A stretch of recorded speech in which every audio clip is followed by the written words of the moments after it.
예수를 믿으면 모든 것이 형통하고 근심 걱정이 다 사라지며 건강과 부귀 영화만을 누리게 될 것이라고 그렇게 말하고 생각하는 이들이 참 많습니다. 그러나 성도들도 어떻습니까?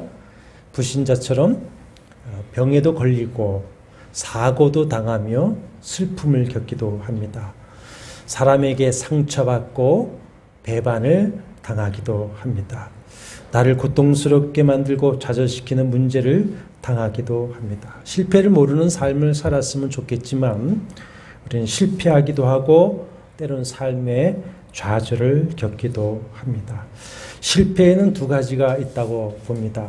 하나는 자신의 부족함, 연약함, 욕심과 잘못에서 생기는 자신의 실패가 있을 겁니다. 또 다른 하나는 하나님이 주시는 실패가 있습니다. 누가 주십니까? 하나님이 주십니다. 하나님께서는 때로는 그 기쁘신 뜻과 섭리하심을 따라서 우리에게 실패를 주실 때가 있습니다. 참새 한 마리가 땅에 떨어지는 것도 하나님의 허락 없이는 되지 아니한다고 하신 주님의 말씀처럼 하나님의 자녀에게는 아픔이든지 어떤 것이든지 우리의 인생의 생사복을 주장하시는 하나님의 허락 없이는 되어지는 것이 있을 수가 없습니다.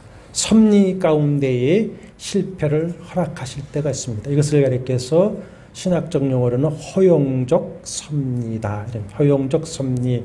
하나님의 뜻은 아닐지라도 그것이 되도록 허용하신다.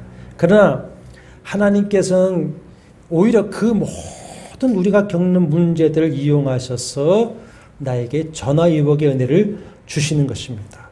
이 전화위복의 은혜가 있기를 주의 이름으로 축원합니다. 먼저 하나님께서 문제를 통해서 어떤 은혜를 주시는가 몇 가지 정리하면 이렇습니다.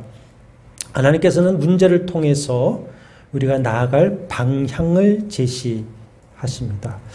문제들은 종종 우리에게 새로운 방향을 제시해 주기도 하고 방향 전환의 계기가 되기도 합니다. 그 문제가 빨간불일 수도 있고요. 파란불이나 또는 주황색 불일 수도 있고 좌회전 방향 표시 등이 될 수가 있습니다. 이렇게 하나님께서는 문제를 통해서 우리의 나갈 방향을 제시하시고 안내하여 주시는 것이죠. 그러므로 늘 성령의 조명하심을 구하고 말씀으로 분별하고 깨닫는 은혜를 구하시기를 바랍니다. 이것이 어떤 신호등인가 그것을 한번 늘 구해 보시기를 바랍니다. 두 번째는 하나님께서는 문제를 통해 나를 관찰하십니다. 이런 비유가 할 수 있겠죠. 우리 사람은 티백 차봉지와 같습니다. 겉껍데기를 다 뜯어내고 포장지 없는 티백을 하나 이렇게 주면은 그 마른 티백 봉지는 무슨 차이인지 잘 모릅니다. 그러나 뜨거운 물 속에 넣어서 우려다 보면은 무슨 차이인지 그 맛과 향을 통해서 이게 무슨 차이다 알 수가 있는 것이죠. 우리가 겪는 뜨거운 그 문제와 시험을 통해서 여러분은 어떤 맛과 향을 나타내셨습니까? 사도 바울은 고린도후서 2장 15절에 우리는 그리스도의 향기라 하셨습니다. 그리스도의 향기가 진한 향기가 나는 그런 차와 같은 그리스도인이 되시기를 바랍니다. 세 번째는 하나님께서 문제를 통해 우리를 깨닫게 하시고 하나님 앞에 바로 서게 하시죠. 교종하시죠. 어떤 교훈은 고통과 실패, 아픔을 통해서만 얻을 수가 있는 것 같아요. 아니요. 저는 그렇게 생각합니다. 인간은 모두가 어리석고 미련하고 완악해서 고통과 실패, 아픔을 통하지 아니하고서는 진정한 깨달음을 얻을 수가 없는 것 같아요. 그래서 하나님께서는 실패와 고통을 허락하시고 때때로 당신의 사랑하는 자녀를 친히 어떻게 하십니까? 징계하십니다. 채찍질하십니다.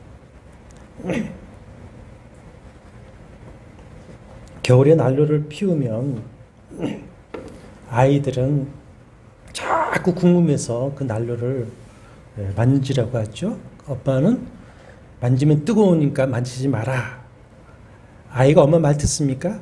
안 듣죠. 계속 그거를 만져보려고 합니다. 그러다가 딱 만지는 순간, 대인 순간에 어땠습니까? 아, 이게 뜨거운 거구나. 이 뜨거운 거는 이렇게 아픈 거구나 깨닫고 다음부터는 안 만져요. 그래서 살짝 대기하죠. 이리 와. 탁 대기하죠. 때로는 우리는 건강, 돈, 인간관계 등의 가치를 잃어버리고 나서야 깨닫는 것을 볼 수가 있습니다. 그래서 다윗은 시편 119편 71절 72절에서 고난당한 것이 내게 유익이라 이로 말미암아 내가 주의 율례들을 배우게 되었나이다. 주의 입의 법이 내게는 천천 금은보다 좋으니이다. 네 번째, 하나님께서 문제를 통해 우리를 보호하십니다. 만약 어떤 문제가 좀 더 심각한 다른 문제, 내 일생과 내 영혼을 파괴시켜버릴 만한 앞으로 다가올 문제들과 상처들로부터 막아주는 것이었다면 그 문제는 변장된 축복일 것입니다.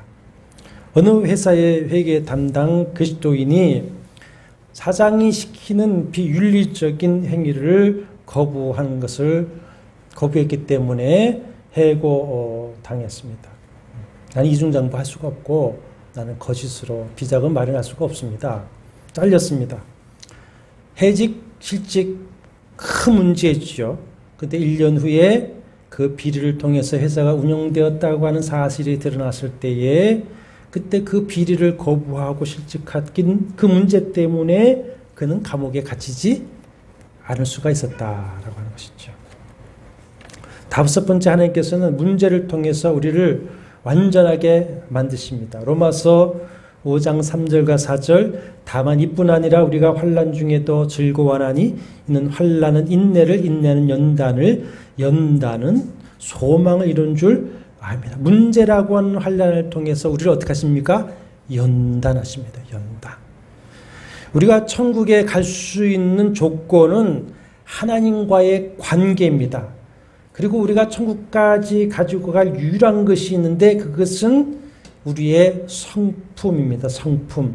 우리는 주 예수 그리스도를 믿음으로 죄사함 받고 하나님과의 관계가 회복되어서 하나님 아버지의 자녀가 가지는 상속, 천국을 상속한 것이죠. 그래서 천국에 가는 겁니다. 그때 모든 것 다 이 땅에 두고 갑니다.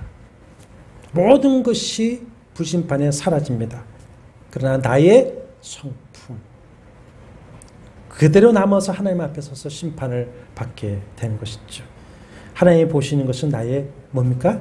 중심. 그래서 하나님께서 우리에게 요구하시죠. 내가 거룩하니 너희도 거룩할지어다. 로마서 8장 29절에서는 우리를 예정하시고 구원하신 이유는 그 아들의 형상을 본받게 하기 위함이라고 말씀하셨습니다. 골로새서 1장 22절에는 주님께서 육체의 죽으심으로 우리를 하나님과 화목하게 하시고 우리를 거룩하고 흠없고 책망할 것이 없는 자로 하나님 앞에 세우고자 하셨다. 왜 우리를 택하시느냐? 왜 우리를 위해 십자가에 죽으셨느냐? 우리를 하나님 앞에 거룩하고 흠이 없고 책망할 것이 없는 자로 세우기 위함이다 말씀을 하셨어요. 우리는 자꾸만 어떤 행위에만 초점을 맞추는데 신앙은 관계입니다. 관계.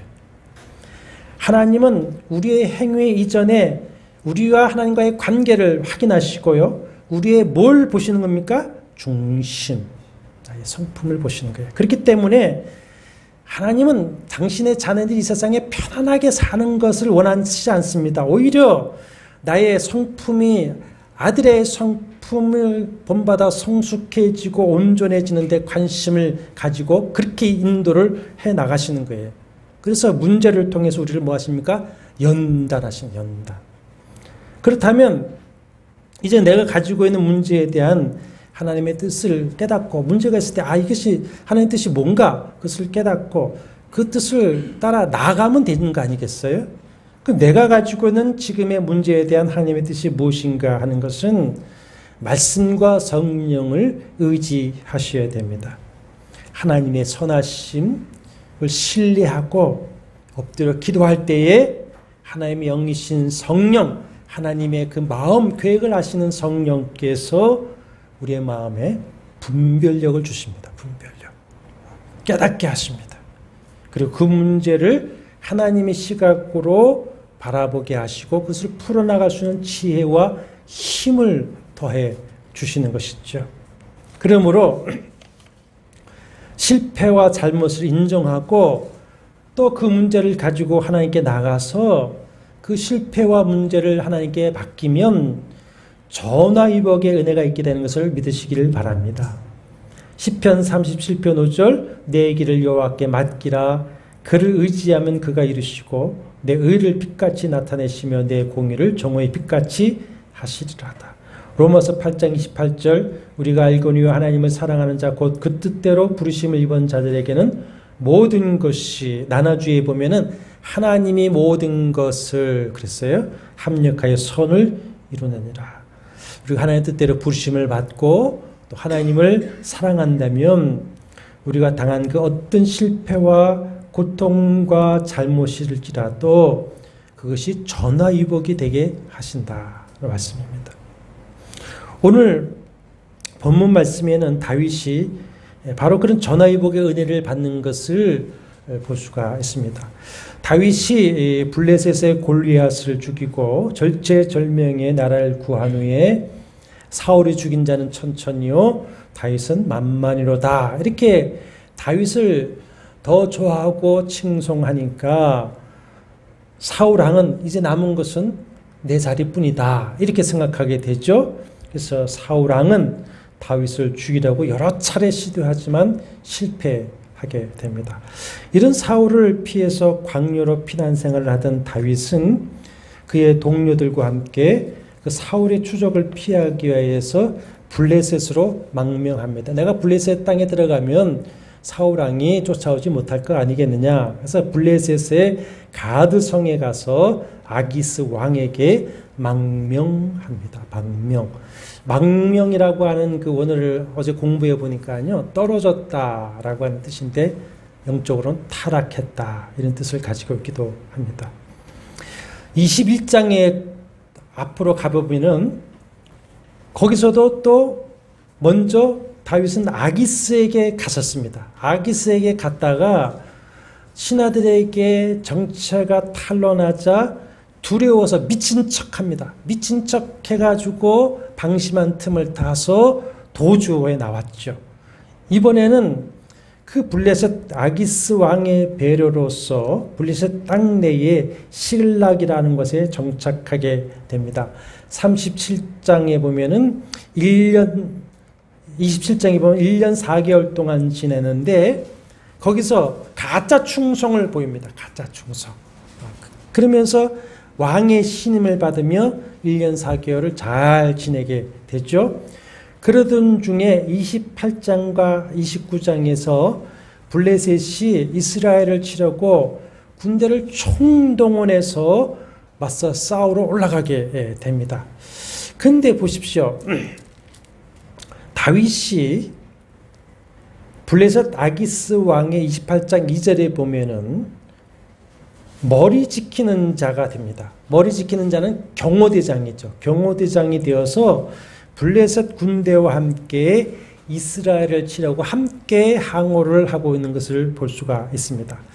같이 올라가다가 그 전쟁터에서 다윗은 블레셋 장군들의 불신을 받게 됩니다. 그들의 말대로 다윗은 이스라엘 사람이고 지금 사울의 미움을 받아서 쫓겨다니고 있지만 이 기회를 타서 다윗이 뒤에서 우리를 치고 사울과 화합할지 모르지 않느냐 이렇게 불신을 하게 된 거죠. 충분히 가능성 있는 이야기지 않습니까? 그래서 다윗은 그를 따르는 600 용사들과 함께 가족이 있는 시글락으로 돌아오게 됩니다. 가족의 품에서 쉬게 될 것이라는 기대를 가지고 사흘 만에 돌아와 보니 그들을 기다리고 있는 것은 뭐냐? 말 그대로 참담함입니다. 참담함. 그들이 전장에 나가느라고 비운 사이에 아말렉 족속이 블레셋 족속은 팔레스틴 그 서쪽 지중해 해안에 있는 족속이고요. 아말렉 족속은 어디에 있냐면은 애굽과 팔레스타인 그 가운데에 광야에 있는 것이 아말렉 족속입니다. 그러니까 다윗이 블레셋과 함께 유다로 올라간 사이에 밑에 있던 아말렉 족속이 올라와서 시글락과 여러 블레셋 지역을 쳐서 약탈하고 불사르고 부녀자들을 사로잡아 갔습니다. 다윗과 함께한 600 용사들은 이제까지 온갖 시련과 역경을 이기고 전쟁을 겪어낸 역대상 12장 21절에 보면 큰 용사라고 씁니다. 큰 용사라고 표현했는데 그런 큰 용사들이 이 비극적인 상황에서 4절에 보면은 울 기력이 없도록 소리를 높여 울었더라. 그렇지 않습니까? 처자식이 다 죽었는지 살았는지 모르고 다 없는데 울다 지쳐 쓰러지는 겁니다. 뭘 표현하겠습니까? 절망, 좌절을 그렇게 표현을 하고 있습니다. 이런 상황에서 다윗에게 더 큰 화가 미치게 되었죠. 이런 비극의 원인을 다윗에게로 돌린 그의 동료들이 6절에 보면은 다윗을 돌로 치려고 합니다. 어려운 일을 당하면 흔히 그 원인을 다른 사람에게 전가하고 또 피해의식을 가지고 그를 정죄하면서 그 문제의 책임을 회피하려고 합니다. 그러나 그것은 문제 해결의 방법이 아닙니다. 당장의 문제를 좀 덮는 것 같고 책임을 회피할지 모르겠지만은 그렇게 하는 것은 오히려 더 문제를 크게 만들 뿐입니다. 네 탓이 아니라 누구 탓입니까? 내 탓이다. 내가 부족해서 그렇다. 그렇게 하고 누구에게 나가야 됩니까? 하나님께 나가서. 하나님 앞에 나갈 때에 문제 해결의 길이 열리게 되는 것을 믿으시길 바랍니다. 자, 다윗은 어떻게 합니까? 이런 큰 위기에서 낙심하거나 피해의식을 가지고 원망하지 않습니다. 또 자신을 원망하고 죽이려고 하는 사람들과 이 탓이다 내 탓이다 싸우지 않습니다. 어떻게 합니까? 하나님 앞에 엎드려 버립니다. 오직 하나님을 의지하여 힘을 얻고 용기를 얻었다. 이렇게 6절에 말씀하고 있어요. 6절 다시 한번 읽어보실까요? 백성들이 자녀들 때문에 마음이 슬퍼서 다윗을 돌로 치자 하니 다윗이 크게 다급하였으나 그 하나님 여호와를 힘입고 용기를 얻었더라. 곧이어서 8절에 보니 다윗이 하나님께 기도하여 하나님께 응답받고 아말렉을 쫓아갑니다. 근데 7절과 8절에 보면은 지금 이 피난 생활을 하고 있는 다윗이지만 다윗 곁에 누가 있었습니까? 제사장이 있고 에봇이 있었어요. 에봇은 제사장의 의복입니다. 하나님의 뜻을 묻는 우림과 둠밈이라고 하는 보석을 가지고 있는 제사장 복입니다. 그건 뭘 의미하는 겁니까? 어려운 피난 생활 중에서도 다윗은 늘 하나님을 가까이 하고 늘 뭐 했다는 겁니까? 예배했다는 거예요. 제사장이 곁에 뒀어요. 에봇을 곁에 뒀어요. 그리고는 다윗이 뭐 합니까? 여호와께 묻자와 이르되. 사랑하는 여러분, 여러분은 이런 다급한 공경에 빠질 때에 누구에게 물으십니까? 누구에게 먼저 달려가서 묻고 누구에게 먼저 달려가서 도움을 구하십니까? 성경은 사울과 다윗을 대조하고 있습니다. 28장 15절에 보면은 사울의 말이 나옵니다. 나는 심히 다급하니이다. 28장에 보면 블레셋의 총공세에 두렵고 다급해진 사울은 누구를 찾냐면 신접한 자를 찾습니다. 무당을 찾습니다. 혹시 무당 찾지 않으십니까? 사주팔자 보지 않으십니까? 기독교인의 25%는 사주팔자 무당 찾습니다. 근데 다윗은 시편 121편 1절과 2절에 내가 산을 향하여 눈을 들리라 나의 도움이 어디서 올까? 나의 도움은 천지를 지으신 여호와께서로다. 이 어려울 때에 내가 어디 가면 좀 피할 수 있을까?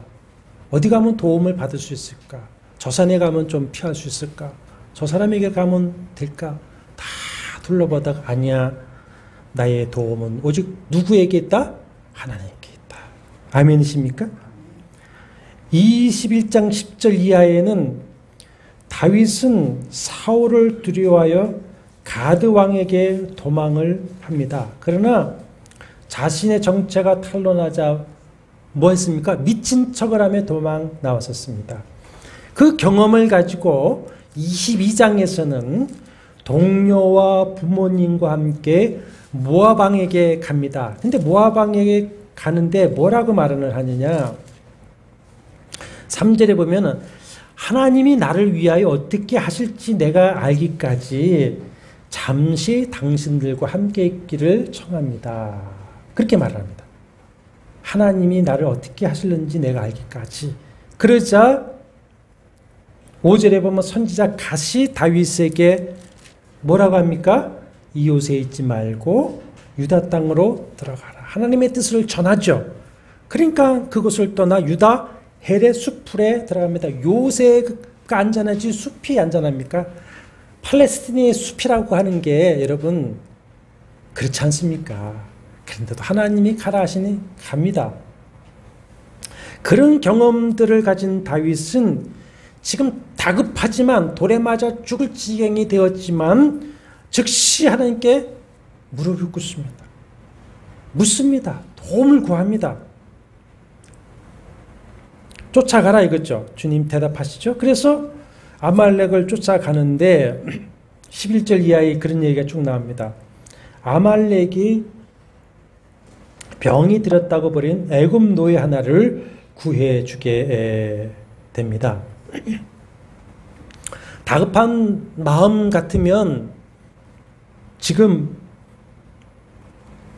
그냥 지나칠 수 있겠죠. 그런데 그를 불쌍히 여기고 먹여 살려줍니다. 근데 살려고 보니까는 자기들을 약탈한 그 아말렉의 노예였어요. 그래서 그 노예의 인도를 받아서 아말렉이 있는 곳을 찾아가게 됩니다. 아말렉은 유다 산지 밑에 그 넓은 이스라엘 백성들이 40년 동안 헤매었던 그 넓은 광야에 사는 족속입니다. 어디서 그 아말렉 그 사람들을 찾겠습니까? 근데 그 노예는 어딘지 알거든요. 그러니까 그의 인도를 받아서 쫓아가서 치고 모든 사람을 구하고 모든 빼앗겼던 것을 다 도로 차주합니다. 그러면 여기에 이 노예는 누구입니까? 하나님이 예비하신 사람인 줄로 믿습니다. 하나님이 예비하신 헬퍼죠. 이렇게 어려움을 당해 내게 도움을 요청하는 사람을 말씀대로 도와주면 여러분 주님이 그런 비유하시지 않았습니까?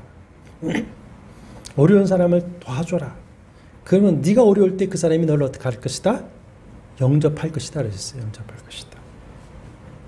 그가 바로 나에게 하나님의 축복의 사자가 될 수가 있는 겁니다. 우리가 하나님께 도움을 구하고 인도하심을 따라 나가면 하나님께서 어떻게 역사하시냐? 때를 따라서 사람을 예비하셨다가 붙여주십니다. 만남의 축복을 허락하시죠. 그리고 환경도 주장해 주시는 것입니다. 이것이 바로 모든 것이 합력하여 선을 이루는 은혜입니다. 이렇게 이 사건에서 다윗은 그가 당한 큰 공경을 하나님께 묻고 의지함으로 극복하는 믿음을 보여주고 있습니다. 성도 여러분, 어떤 어려움과 아픔이 있을지라도 원망하고 낙심하지 말고 다윗처럼 하나님께 묻고 하나님을 의지하여서 힘을 얻고 승리하는 믿음을 갖게 되기를 축복합니다. 그러나 한 가지 이 상황에서 다윗이 깨달아야 할 것이 있습니다. 다윗이 사울의 추적을 피하여 블레셋 진영에 피신함으로 사울의 창은 피할 수가 있었습니다. 그러나 그는 악인의 장막에 거하는 잘못을 저지른 겁니다. 우리는 악인의 장막에 거하면서 호가 호위하고 호의호식하는 것보다도 시편 84편 10절의 말씀처럼 내 하나님의 집에 문지기로서 고난받는 것을 더 좋아하고 의롭게 여기야 할 줄로 믿습니다. 그뿐입니까? 지금 이스라엘과 싸우려는 블레셋 진영에 같이 행진하였습니다. 다윗은 자기의 안위를 위해서 누구를 배반합니까? 자기 민족, 하나님의 백성을 배반하는 자리에 서 있었던 것입니다. 27장 1절을 보시면 보십시오. 다윗이 그 마음에 생각하기를 내가 후일에는 사울의 손에 붙잡히리니 블레셋 사람들이 땅으로 피하여 들어가는 것이 좋으리라. 사울이 이스라엘 온 영토 내에서 다시 나를 쳤다가 단념하리니 내가 그의 손에서 벗어나리라. 다윗이 블레셋 아기스에게 망명할 때에 자기 마음에 생각하기를 내가 블레셋 땅으로 피하여 들어가는 것이 좋겠다고 했지 거기서 하나님께 여쭈었습니까? 아닙니다. 내 마음에 그렇게 좋게 생각을 했었어요. 그렇지만 다윗은 시글락게 당한 그 어려움 앞에서 자신의 이런 어리석음, 그 죄를 깨닫고 후회하고 처절하게 회개하지 않았겠습니까? 그러나 우리는 이 사건 속에서 비록 어리석은 인생이지만 당신이 택하고 사랑하시는 백성과 자녀들의 생사복을 주장하시는 하나님, 세밀하게 간섭하시는 하나님을 만날 수가 있습니다. 우리의 삶에 역사하셔서 모든 것이 합력하여 선을 이루게 하시는 전화위복의 하나님을 발견할 수가 있는 것이죠. 그러면 하나님께서 어떻게 간섭하시고 협력하여 선을 이루셨는가 한번 잘 들어보십시오. 다윗이 가족이 있는 시글락으로 돌아오기 전에 참여했던 그 블레셋과 이스라엘과의 전쟁에서 이스라엘 왕 사울과 그의 아들 요나단과 아들들은 죽기로 작정이 되어 있었습니다. 28장에 보면은 사울 왕은 블레셋이 총공세로 들어오자 두려워 떨면서 하나님께 도움을 요청합니다. 그러나 이미 그를 버리신 하나님은 꿈으로도 우림으로도 선지자로도 응답하지 않으셨다 그랬습니다.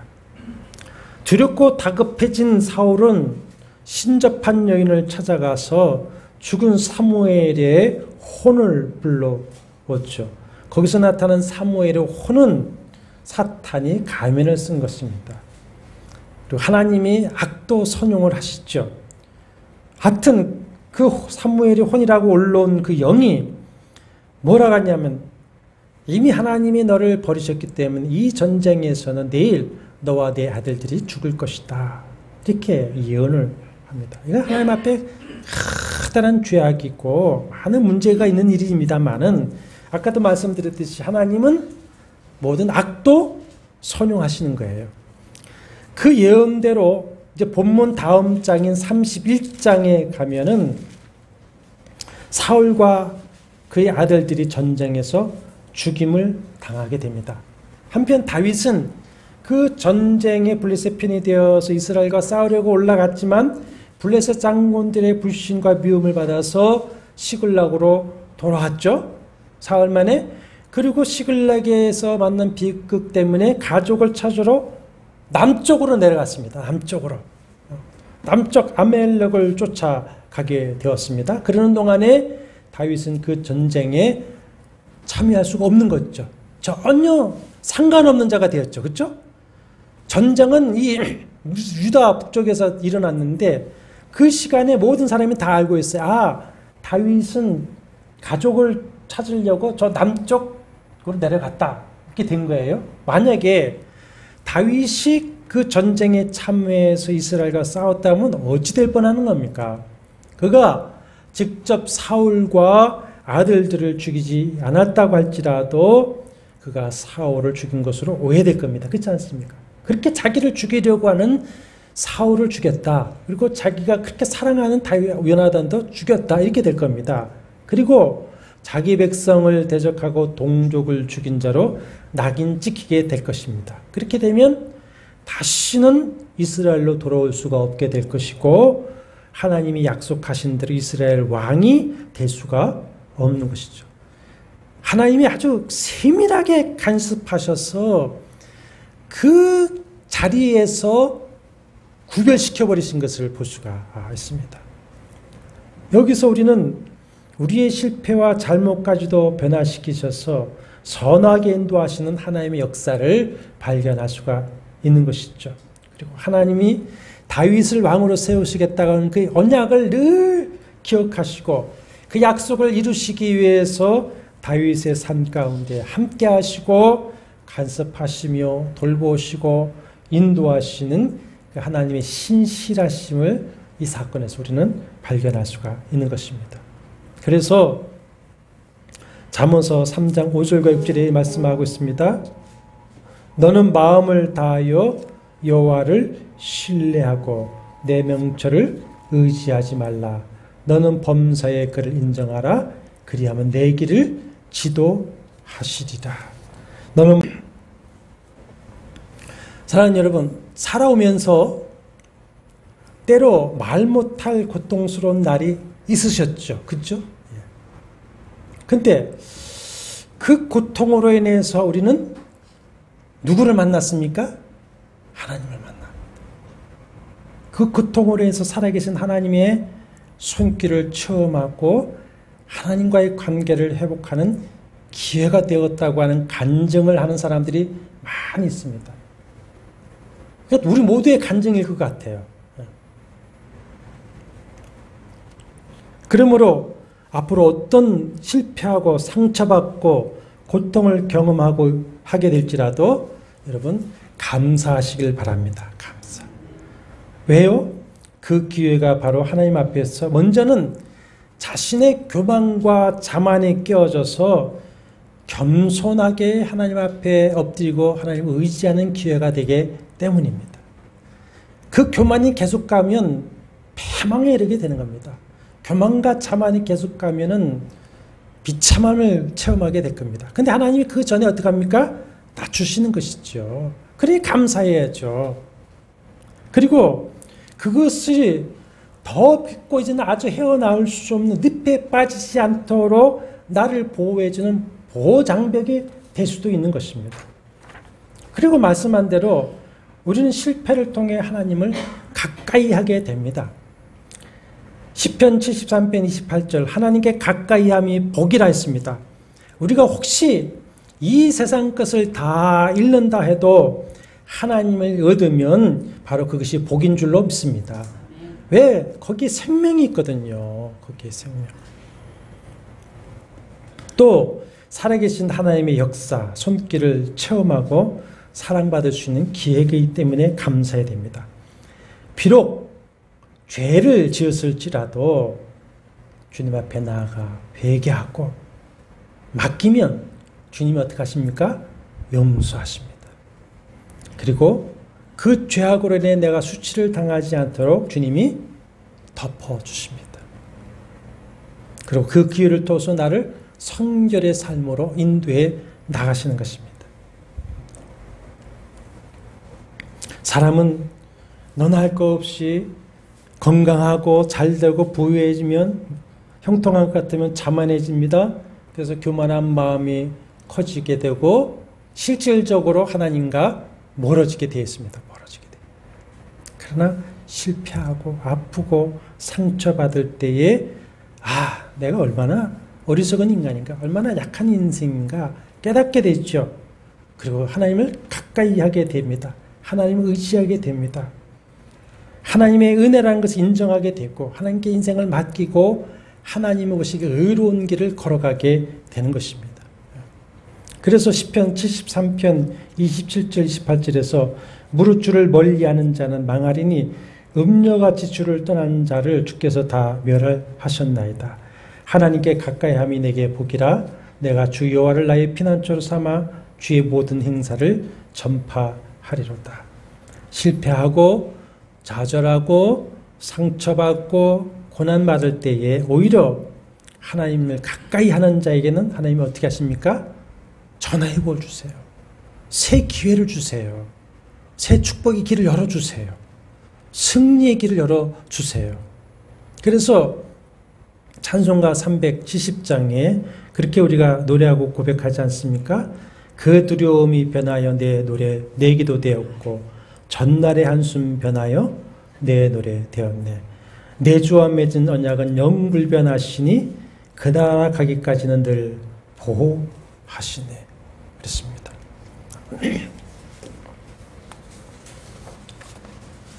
말씀을 마치려고 합니다. 우리가 살아가는 동안 원치 않는 어려움과 고난, 또 상처를 받을 때가 있습니다. 왜 내게 이런 일이 하는 참 원망스러운 일을 만날 수도 있습니다. 그러나 결국에는 모든 것이 합력하여 선을 이루겠다고 하신 주님의 말씀처럼 그 쓰리고 아픈 시간을 지나고 나면 이렇게 깨닫고 감사하고 찬송하게 됩니다. 아, 그렇구나. 하나님이 그렇게 하셨구나. 하나님의 은혜였구나. 그때도 주님이 나를 붙드시고 함께 하셨구나. 하나님이 나를 간섭하시고 나를 인도하셨구나. 만약에 내가 그런 일이 없었다면 나는 지금 어떻게 되었을 것인가. 그런 깨달음과 감사와 찬송을 하게 되는 것이죠. 그러므로 어려운 일을 당할 때마다 좌절하고 원망하고 실망할 일도 아니요 남 탓하면서 다툴 것이 아닙니다. 오히려 하나님께서 이 어려움을 통해서 나를 더욱 강하게 하시고 나를 온전하게 하시며 새로운 기회를 주시고 나에게 새로운 큰 은혜를 주실 것이라는 믿음을 가지고 감사하시기를 바랍니다. 믿음대로 될지어다 하셨습니다. 믿음대로 될지어다. 우리의 어떤 실패, 좌절, 질병과 어려움, 상처라도 주님께 맡기면 그것이 뭐가 되게 하십니까? 감사가 되게 하세요. 찬송이 되게 하세요. 그런 전화위복의 은혜를 주실 것을 믿으시기를 바랍니다. 그러므로 범사에 인생의 생사복을 주장하시는 살아계신 하나님을 인정하십시오. 인정하십시오. 하나님의 섭리를 인정하십시오. 그 인정 안 하면 그 스트레스 어떻게 견디실 겁니까?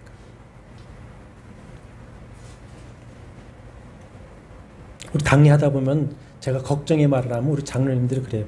목사님, 그것도 내려놓으세요. 그럽니다. 그것도 내려놓으세요. 주님이 하십니다. 하나님을 인정하십시오. 섭리 하나님 인정하십시오. 그리고 하나님께 온전히 다 맡겨 버리십시오. 하나님께 맡기라는 말을 할 때 맡겨 버려라, 던져 버려라, 굴려 버려라 이런 말을 사용하고 있어요. 다윗이 한 것처럼 문제 앞에서 서로 책임 따지고 니타 냈다 싸우지 말고 내가 부족하니 내 연약함이니 인정하시고 하나님 어찌하면 좋습니까? 하나님께 묻고 그 응답과 인도하심을 따라 우리가 앞으로 나아가 하나님 우리에게 새 힘을 주시고 용기를 주시고 우리를 도와서 새롭게 하실 줄로 믿습니다. 그래서 이 전화위복의 하나님을 믿으십시오. 전화위복의 하나님을 꼭 붙드십시오. 하나님은 전화위복의 하나님이십니다. 하나님 믿으시고 끝까지 어떤 도전과 시련 가운데에서도 승리하는 여러분 되시기를 주의 이름으로 축원합니다. 돌이켜보니 모든 것이 주님의 은혜였습니다. 주님이 하셨습니다. 주님이 여기까지 인도하셨습니다. 그럼에도 또 연약한 인생이 또 내가 무엇을 해야 할는지 또 걱정하고 염려하며 두려움이 쌓일 때가 있습니다. 믿음 없는 저희들을 용서해 주시고 믿음에 믿음을 더하여 주시옵소서. 주님께 묻고 주님의 인도를 받으며 우리는 오로지 주님의 뜻만을 이루고 살아가다가 주님 앞에 가게 하여 주옵소서. 사랑하는 성도들이 지금 어떤 문제와 아픔과 상처를 가지고 주님 앞에 기도하는지 모르겠지만 정말 오늘의 말씀처럼 전화위복의 은혜를 주셨어. 그 사랑과 능력이 하나님을 찬송하며 간증하시도록 도와주시옵소서. 이 전화위복의 하나님을 붙들고 어떤 시련과 도전도 능히 이기며 늘 찬송하는 신앙생활 하시도록 성령님 붙들어 주옵소서. 예수님의 이름으로 기도합나이다. 아멘. 370장 찬송하십니다.